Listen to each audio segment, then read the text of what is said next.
This week I established a stable communication between these two entities. It's direct and it works. It got me thinking about human protocols.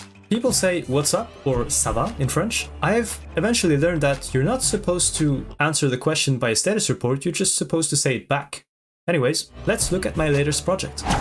My name is Marek, and this is the first devlog for my new game project called No Time to Fall. It's a game I'm building from scratch in my own engine, and the plan is to build a few small games like this to get better and faster at it. If that sounds interesting, stick around. What is No Time to Fall?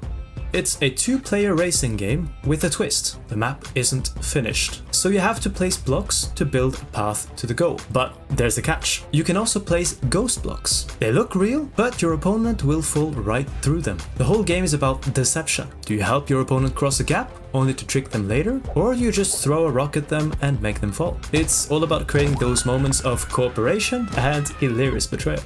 Now for the fun part, how it's actually built. The biggest challenge was multiplayer. I've been dreading it for a while, but it turned out to be simpler than I thought for a local game like this. The solution is simple. The host is the source of truth. The client only sends keyboard input and the host sends back the whole game state. The data payload is minimal, so the latency is negligible. I am also using a new ECS or Entity Component System architecture.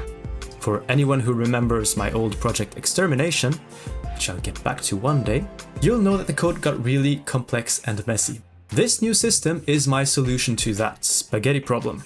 It keeps everything modular and much easier to build on. And now I may actually understand what went through my head if I come back to the code months later. Thankfully, I've got the gym to clear my mind. Of course, for a platformer, the movement is key. I spend a lot of time tweaking the numbers to get the jump to feel responsive.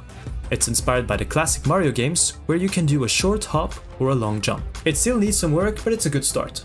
And to build the levels, I'm using an old map making tool I built years ago. It's clunky, but it gets the job done for now. It just spits out a simple map file that I just drop into the game. The plan for this game is to keep it short and sweet, a 3-part devlog series. Next video will be all about adding the core mechanics, placing blocks and throwing rocks. The final video will be about polish, animation, sound and music. The key idea is to keep the development loop fast to avoid getting bogged down on one project for years. And I've learned the hard way what happens when the project gets too big. Which I guess is a good time to talk about where I've been. For those of you who were wondering, the short answer is that I got sidetracked by another project. A productivity tool that was inspired by a very stressful time in my life. I was close to finishing it when I found out the team at Dropbox had made a much better version. It was a tough pill to swallow, but it taught me a lot. And now I'm back to making games, which is honestly what I enjoy the most. So that's the plan. Next time I'll be focusing on the deception mechanics. So thanks for watching, and I'll see you in the next one. Bye bye.